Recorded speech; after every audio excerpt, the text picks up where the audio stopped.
right. We're live. I'm just kidding. We're not live. Okay, which one are you gonna do first after my one? What do you mean? Like, which one are you gonna post? I don't know. It might take a couple weeks for yours to come out. Because I have so many. I should be the first one. Yeah, you should be. Okay, I came for the holiday. Yo. All right, let's check these angles. Boom. Uh-huh. Uh-huh. Uh-huh. Uh-huh. I'm sitting here with Bohong Yang, class of 2022. 2022. All right. So, tell me about yourself. Well, I spent 4 years in Hargrave, graduate as a field conductor and a previous band commander and Delta PL. And I'm in Liberty University right now, study accounting and hospitality, double majoring. Gotcha. Okay, so let me ask you this. When you first got here, your English wasn't very good, right? That was a nightmare time for me. I think there's 3 other Chinese was like help me like turn around, like, oh, you help him this time, you help him that time, oh, he go to sport, okay, help him. Yeah, that was like a nightmare time. Don't know what they're talking about. I feel like someone even like curse me. I don't even know what they're saying. So what was your first couple days at Hargrave like? Barely, because there's one Chinese dude with me in the company, and he know English better than me, like loud better than me. So I kind of follow him. Go this part. It's this time's doing this. You need to do this. But the first couple of days class was horrible. Like I go to the teacher, I see teacher smiling at me, try to be nice, but I still don't know what they're talking about. How long did it take you to get better at English? You can't say like one time just boom, you just get there. It take me like 2 years. I can get start talking. About 2. Yeah, immersion helped though, didn't it? Because you're in it all day, every day. Yep, I have like thing called the ESL class, just second language study learning process. Like they help me a little bit. Nice. So, what do you think Hargrave did for you that helped you now that you're in college? Okay, so Hargrave like help me to know where I'm at. Like should I be a leader, step out or not? This is like the most important about a Hargrave. Like you step out of college, that's a whole different than like high school. But Hargrave, like we're in border already. Like we teach you like anything independently, make your integrity. I mean, in the college, like. Probably normal high school was like, I just get in college. I don't know what doing. Like, should I escape class? Should I do this? Should I do that? Like, nah. Hargrave teaches you the integrity and you have to do something on your own. I think that's the most important part. Yeah, so integrity and accountability of oneself. Yes. And the discipline to get up and do what you have to do every day. Yep. Like, you need to know, like, what are you chasing for? Yeah.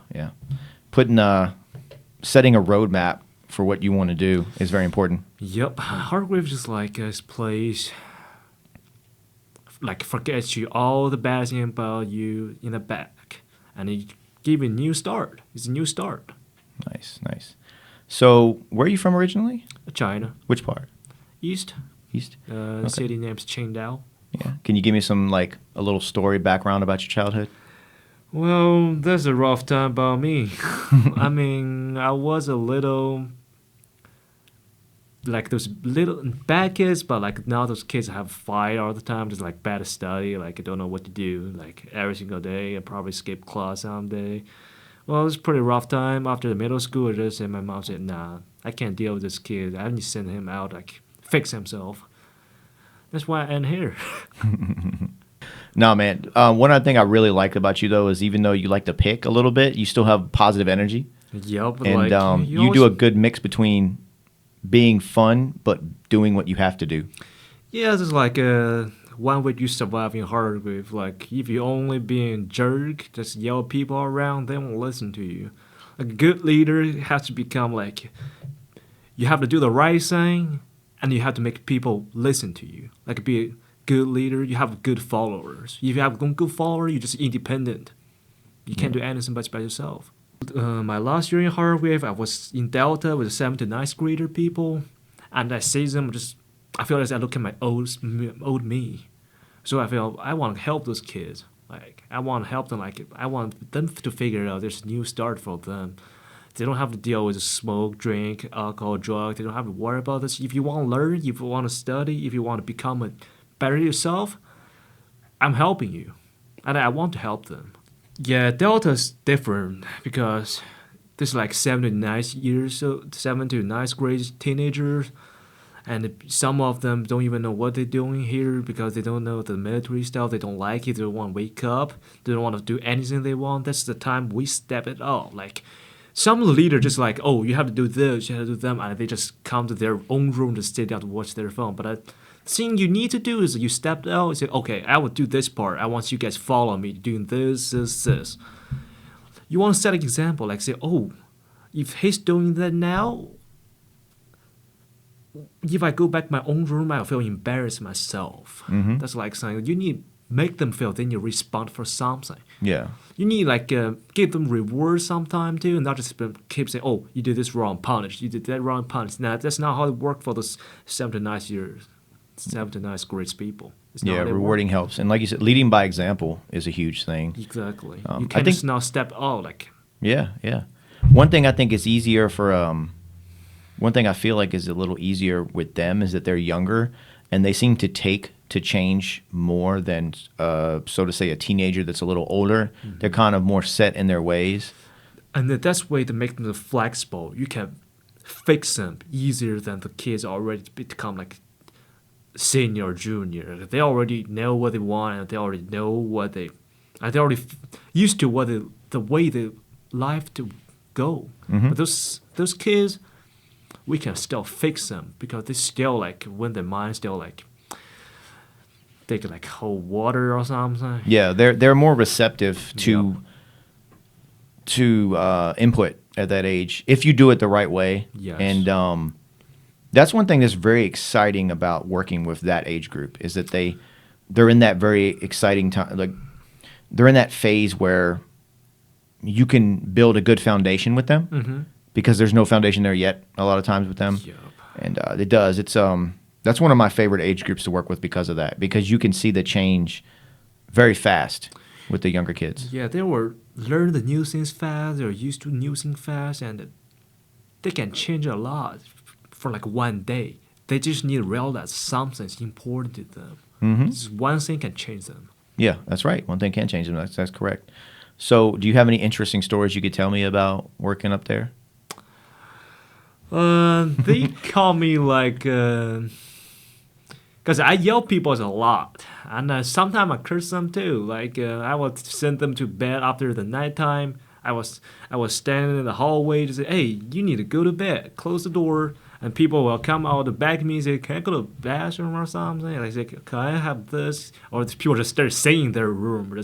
It's a time I just say, "Oh my, I'm ready for bed too. Give me a break." Yeah. Do you have anything in particular that you remember that stands out? Something that you remember that kind of stuck with you, like a good memory from up there? There's a certain time Delta's ran out of leadership because our first sergeant was a day student and he got injury. Platoon sergeant got fired, and my exos can, yeah. So I had to step out and just do everything by myself. And that's the time like I know all those kids up there. Like I know what they're struggling about. I know what they're thinking about, what they want. So I started learn them. I started say, okay, I have to deal this with this kid. I have to deal with that with this kid. This kid needs this. This kid needs that. So that's the part like I feel like I'm in them. I started leading them. That's the time like they start liking me. That's good. That's good. You started to figure out. You notice how when you are trying to lead and you're trying to mold them into leaders, how each one is almost like a puzzle. Yeah. And you have to find the leadership style or the approach that makes sense for them. And it's a good skill to learn because if you could do that with them, you can go out in the world and do that with your peers. Yeah. So you lead people, the first thing you do is you study them first. You know what kind of people work with you. Like you need to know like what spot you have to put them in. Like this is like the most important part. You just don't like, okay, I know this him, I know all the names. That doesn't work. You need to know what they fit about. Yeah. You build a relationship, like you need to make them trust you to become a leader. There's a difference in hardware become follower and leader. You can become a good leader, not just like stepping out, say what to do, and become a good follower, just not like only listen. Good leaders, like you need to tell them what to do, and sometimes you lead by example, but it's not all the time because leaders, if you become like officer, you cannot just like you need to do your own job. You cannot just with them. That's some else NCO's job. And the followers is some good followers. Like when all the leaders not there, then you step up, and that's the future leader right there. Yeah, yeah.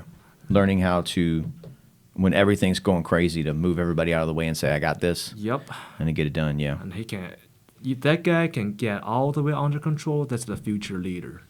And he need to make all their same great people listen to them and trust them is difficult too. Yeah, it is, and it's easy to fall into, I would say, kind of selfish or short-sighted, to where you do the easy leadership style, which is just yell at people until they change, which doesn't really work in the long run. No. Yeah, that typically has the opposite effect on that age group anyway. Yeah, you yell them more, you punish them more, they just don't listen to you more. That's Yeah. not how they work. Yeah, they we always say the carrot versus the stick. Because we're that age too before, so I know what they're thinking. Mm-hmm. If someone my age come to me and say, "Hey, you need to do that," just walk away, I won't listen to him. Say, "What? Why are you saying that to me? What about you?" Yeah, exactly. Especially if they're not doing what they tell you to do, then you see that it doesn't resonate very well No. at all. Yeah, definitely. Okay, so when I was in quartermaster, we come back this again. I was in quartermaster. The area down the quartermaster is extremely hot. Yes. And we have a fan there, and the fan's loud. So sometimes I can't hear them say what they want because some kid just sneaking here say, "I want this, I want that," and I can't hear because the fan just start yelling and say, "What do you want?" That's not because we mean, because we actually can't hear you. Yeah. So, who do you think was like your most? Who do you think was very instrumental in forming you into a good leader here? Like who helped you the most here and helped change you the most? I was in Master and White. Yeah. Like my last year for the leadership school, I didn't get a job I want, and I was in like conductor for the band, and I felt that's not the position I want and it's not the spot they need me for it.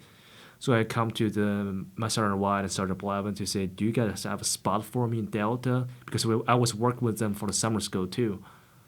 So they say, "Yes, we have a PL's empty." And I become the Delta PO. And Nice.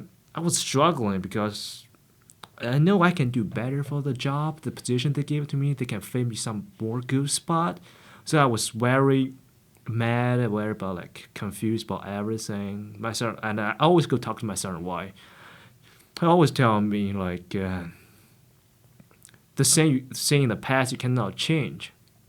You have to used to it. You have to let it go. Mm-hmm. So I start working hard in Delta. Every single time I'm having trouble. Every single time I have a mental issue with those kids. They gave me the mental break. I have to go find him to talk to him. He always a good listener and a good helper for you. Like when you spot, you confused, you don't know what you do. Mm-hmm.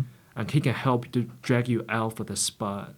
Like, Yeah, he's like a most important people for me in the whole hardware history. he does a good balance. Master Sergeant White is a good one of he cares, Yeah. but he also will tell you what you need to hear.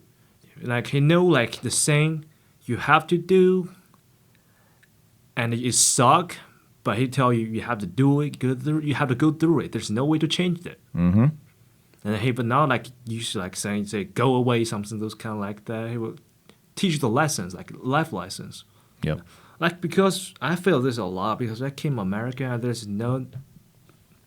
I don't know that much, so I can't learn new things every day. And life you always learn new things, Mm-hmm. and you always find out like the new thought about yourself. So the process about the life and yourself and the Hargrave here is help you to fix this, like lead you on the right track, and make you have like a right way and right thought by yourself. Yeah, definitely. You So what's the biggest contrast between going to school in Asia and going to school in America? Like, what's the biggest contrast between the school you left for Hargrave and Hargrave? I can't really tell because it's a whole China set is like different. Because I wake up like 6 o'clock, go to school. Like my class end like 5 o'clock after at night. So I spend all my day in the school. I have to go this class. I have like 6 class every single day. A lot of tests, a lot of exam. But American schools like beside the class, we want you to learn something else about your life and Hargrave. Like they tell you like the study is not the only thing can fix you. People graduate here, someone went to military, someone for like a sport scholarship, and someone went to college. That's all the life. Like it's not just only study and exam gonna change your life. Everything thing you're interested in can change you too. Yeah, your passions. Yeah, the passions about your life, about yourself, about others is all important here. Mm-hmm. Yep. Yeah, it's always good to find your passion. It makes you go the extra mile. Yeah, and you cannot give up here. When you give up, you taste the same. I don't have the how to say this. You feel the energy. You don't have to put them in, and you can just let everything go. You cannot go back to the passion you used to be. Yeah. So you cannot give up in the middle of the road. You have to keep it through the whole year. I said this to someone last week, but it's a quote from Aristotle. It says, "Pleasure in the job puts perfection in the work." That's absolutely right. And it's sometimes you may not be doing exactly what you want to be doing, but if you focus on being grateful and you focus on doing the right thing and taking pleasure in working hard, then a lot of times you'd be a lot happier than if you just focus on the negatives. You just need to find out the fun about your thing you're doing right now, not just focus on all the negatives and say, oh, this sucks, that sucks, that's not how life works.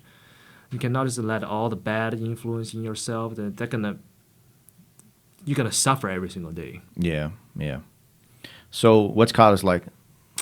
What's it like for you? Ooh, I mean, I used to like live out with my parents, and I used to like have roommates. I used to all that, but just used to wake up early. I would say the same. I don't like this course too hard.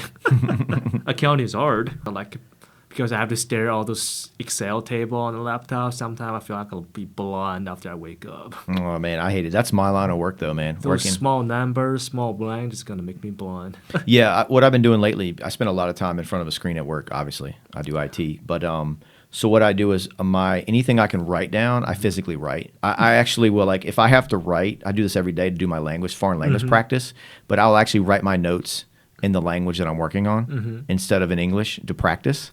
And then when somebody comes in my office and I have my notes out, I don't have to put them up if it's confidential. Or just nobody can read it anyway. Yeah. But like, I find that helps me a lot is to physically write down things. It gets me away from the screen, and I've always been the person where I can retain it better if I physically write it down. That's exactly what I was doing. Start learning English. I have to have a book with me, a dictionary. Say what does word mean? What does word mean? Rough time. So English can be a little frustrating because I don't know about Chinese because I don't really speak Chinese. I know like 5 sentences, but I do speak Japanese, and it's brief. It's compared to English, it's not as descriptive.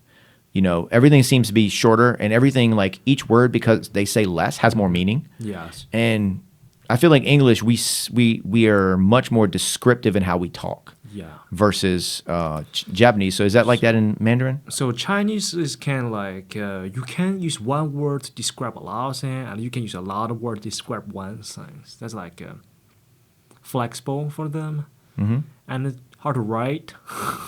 Oh, I bet. Yeah. Yeah. Yeah. Kanji's hard, dude. And too much word.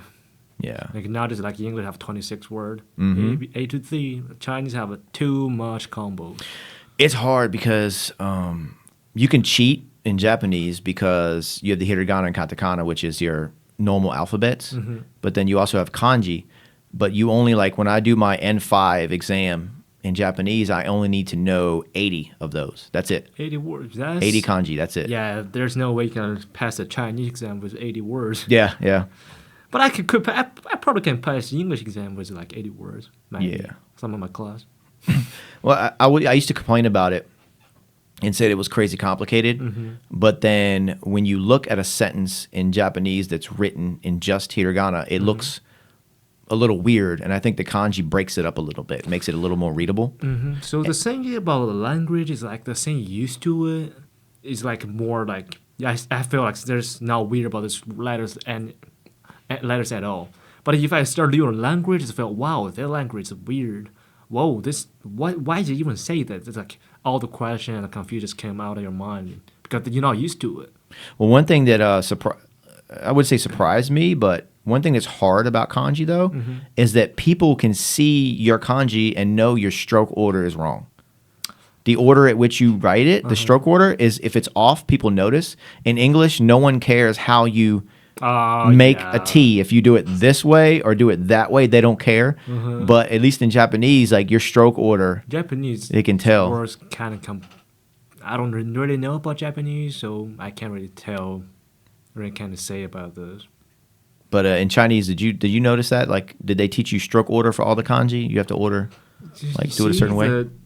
Each words in Chinese have their specific meaning. So it's like I'm not gonna put apple in banana. So I would say not really, because you can figure it out yourself. You actually know Chinese. Yeah, I used to watch videos of native speakers would go out in China and Japan, and they would show them kanji and be like, "Do you know what this is?" And they're all like, "No, we don't know what this one is." I mean, Japanese kanji you're talking about is kind of original from China, and they change it from their own languages. Yeah, but still, they're whole different languages. They can't really tell. Like I don't know any of Japanese. I probably can. You tell me something, I might understand. Well, I think that if I wrote it in kanji, you could probably understand it. I cannot read kanji. You can't read kanji? No. I got one up on you then. Oh, God. In the mail bowl, I was good with Commandant's daughter. You did? Yeah, I did. Yeah, in the mail bowl, my day was Commandant's daughter. That's probably the most high point of my whole Hargrave life. That's awesome, man. That's funny. Oh, man. What about, tell me about your first day at Hargrave. Do you remember your first day when you got here? Tell me about the whole day. Awful. So me and my mom, my aunt was here during the lunchtime. So I went to the mess hall. I sit down. Another Chinese, everyone is walking here. They ask formation, and all the Chinese people say, "Oh, there's a new Chinese dude right here." And after they sit down, after they say, "Oh, go eat," some people came here to me. "Hey, what's your name?" They say, "Oh, blah blah blah blah." And I don't know the soda. I don't know the soda can take a second cup that time, so I don't take one soda. I don't know. I can refill those. And after those, I say bye. Oh, I get my hair cut. Always awful on the first day. Yeah. Nice. And of course, my mom take a picture about it and say, "Oh, look at that." I say, "Ooh." And after that, I go up in barracks. I change my uniform. I just say, "Don't know. Oh my God, what is all those about?" I don't know what to put. I don't know what to wear. So this one dude from China came into me and said, "Okay, you need to wear this first and wear that now." I feel like I was 7 years old kids right at that time. And I put all my uniforms up with my first roommate. He was awful. Yeah. And I get downstairs. I tell bye to my parents. I don't think I went to class. I just went to quartermaster, get all my things set it up. Yeah. Rogers. Captain Rogers was downstairs. I think he was watching me the whole time. Who's this new agent dude? And after that, I think I went to sport. I don't know what to do. The sport name come to me. The only words I know is soccer. That's the only words I know. I know I'm swimming. That's the only two words I understand. So I cannot swim. I still cannot. And I went to soccer. I played a little bit. I don't know what I'm doing because I never played soccer before. And there's another Chinese dude, and the coach told me, "Yo, Barney, send him to the Captain Romeo. Let him to run cross country." And I said, "What's cross country?" I was thinking, "Oh, what? That doesn't make sense." That word doesn't make Oh, sense. across the country. Yeah, it doesn't make any sense to me. What is that? And then Barney say, okay, I send you to cross country. I say, oh, I can't. I don't speak English. I can't figure it out. I say, oh, you're always gonna be great by yourself, and you gotta step out by yourself too. So I went across country. I met Coach Bramel. I met another Chinese. No, there's no Chinese doing there at all. It was all white people. And the first guy lead me was Crisp. He was my second year, my Crisp. my third year's lieutenant commander. Was really fun with a Delta. Yeah. Like we need to fix them immediately season, but like we cannot use like the hard way because, like I said before, they cannot listen to you with this. Yeah. You need to figure a way out. Like give them an example, let them figure like if I call you fat every single day, what are you gonna like those kind of way to fix those kids? To give them some sort of perception. Yes. Yeah. But some kids just feel different. Yeah. I really am happy with some that really stand out and really have integrity and try to do the right things. And then there's others that can get that way. They just have challenges. And sometimes you could come in and see another cadet that may be struggling, but you don't know where they came from. You don't know what their home life was like before here. So I try to get them to kind of evenly, try to see everything evenly and understand that you can't, it's hard to judge someone when you don't know them. That's what I'm saying. You become a leader. You need to study your group first. Like you need to know what this guy's background. You need to know, like if this guy's like say, okay, he tell me like say, okay, since my childhood, everyone's call me fat, and this kids call him fat in Harvard. I will stop that. Like that thing's not right. Yeah, exactly. Like you don't know what these guys are. You say something to them. You don't know how hurt that guy will be. Mm-hmm. And you just felt like nothing. That was joking. Some joking cannot be a joke. Become like damage some people. Yeah, absolutely. Yeah, and finding the right motivators for your team is very helpful. Some people are motivated by praise. Some people are motivated other ways, and some people do better when they get fussed at. Some people do better when they get yelled at. So Delta, I would say they need to motivated by winning. I would say winning is like biggest sign. Like every single time, my group, if we didn't win, they will get mad before I get mad. That is incredible. That competitive drive, huh? Yes, and you need to show the passion on yourself too. If like all your soldiers step in the battlegrounds passionately step on, you can see the officer just sneaking in the back, just don't know what to do. Yeah, it's different. So you need to lead the charge. So that's what you're saying. Yep. Yeah, absolutely. That's the way it's supposed to be. Lead from the front. Yep. Right. Always try to take a breath and say, okay, what's the outcome of what I'm about to do? Like, you know. Like you need to put yourself on their spot. It's always help you for doing leadership. Saying like, if I'm this kid, he get in trouble, what he gonna think? I will think that before I do my punishment. Like, if he got like this little mistake he made, I'm not gonna give him the punishment. But if he makes it 3 times, I start a little punishment. I hope he can change it. Like, you cannot just give someone punishment the first time they make a mistake. Everyone make a mistake. Yeah, that's right. Yeah, like before you want someone listen to you, you need to know, like you need to let them know you care about them. You want to do something with them, not just like, oh, I stand here, I tell you the order, I go back to sleep. You guys can figure it out. Yep. That's not how they work. Yeah, like if you're as a leader, if you can't even do good as yourself, how you become a leader to lead them? I know, and when you're that kind of leader, you make everyone miserable. Exactly. Like if you can't fix your own bed, well, tell me to fix my room. Look at yours. Mm-hmm. People are gonna say that. Yeah, exactly. When you're labeled as hypocritical, then you just that's hard to get back. It's hard to get that trust and respect back. Yeah. That's why leader is hard. You cannot make mistake. Yeah, well, I guess you can, but it's like you have to. If you present yourself as human from the start. Mm-hmm. And let people know that you're not perfect, I think it helps. But if you pretend to be perfect as a leader and then you make a mistake, it's like piranhas with blood in the water. They're just, you know? Yeah. Like I tell them kids when they make a mistake and they're going to get punished. And I tell them, hey, I made a mistake too. I take my punishment as you guys are. Yep.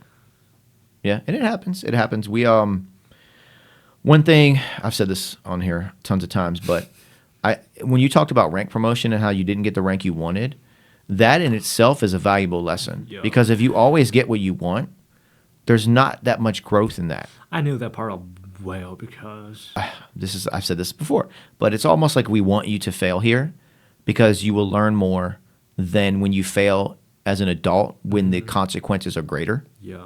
So the more you fail when you're young, the more you learn in an environment that's safer and you can bounce back faster. Yeah. Yeah. See, about the failures, like you need to accept them. Like everyone make mistake. You're not perfect. No one's perfect. After you get failure, you cannot just like get sad every single day and day. You just need to accept it and think about like what I can change, what I can make better from this mistake, what I can learn from this mistake. Yep. That's all the failure about. Yep. You take the lessons and you leave the regret. Exactly. A lot. When I ran my school, I had to do everything. I had to do marketing. I had to do sales. I had to teach classes and all that stuff, right? So what I did is I had a journal.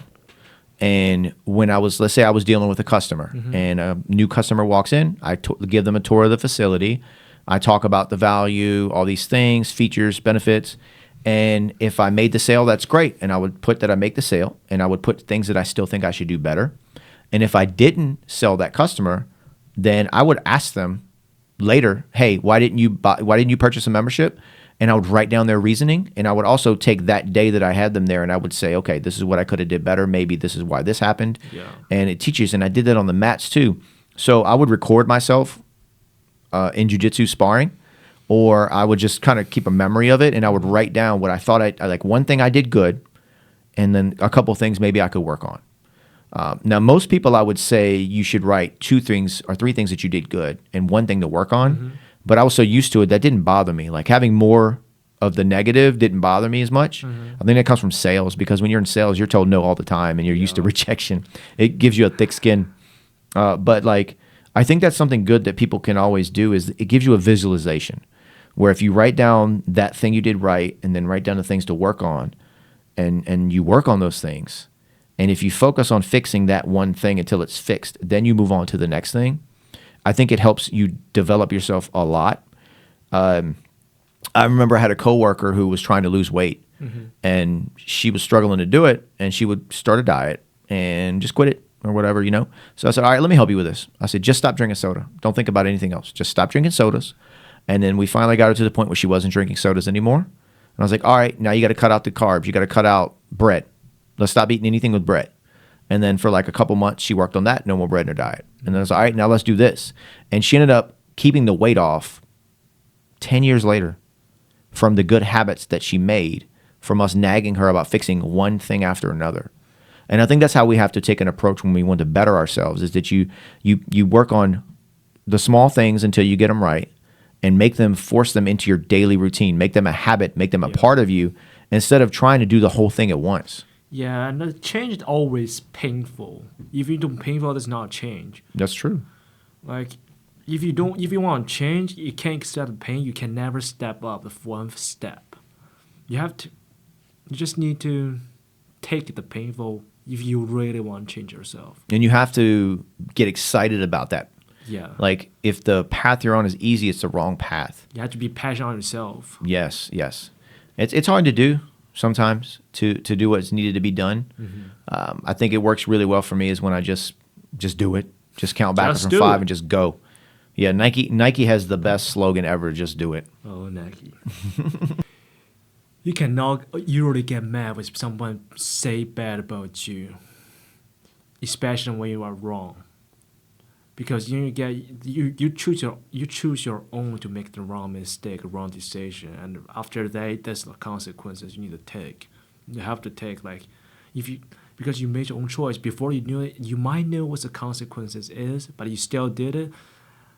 And after, the bad thing is you just need to accept them. You cannot you cannot get mad with them to him. You need to get mad on yourself, and you need to find a way to get out there and step forward, get better. Cool. You cannot usually mad on people. You have to mad on yourself. Yeah, you can't blame others The only thing we have the power to change in this world is ourselves. Yep. Our choices, the way we think and the way we act, are the only two things we have control over. Exactly. And if we can't control that, how can we control the consequences? Yeah. If you can't change yourself, don't blame people and say they're fault. That's right. It's real easy to do that, isn't it? To blame other people. Yeah, like, because people don't want to take the consequences by themselves if they make a mistake. They always want to have a people with them or just bully everything to them. It's more easier because you don't have to take everything by yourself, all those bad consequences. Yeah, yeah. That's true. It's true. Yep. It's hard, man.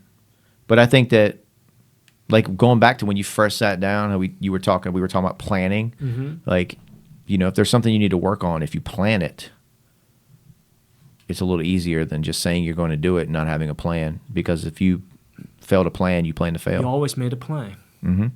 It's been good talking to you. Yeah, thank you. Do you have any messages for your for the cadets up and coming right now? It's always painful to make changes, but if you want to make changes, the leadership in hierarchy, all the faculty staff will help you from the toes to your head. From the toes to your head, I like Yep. that.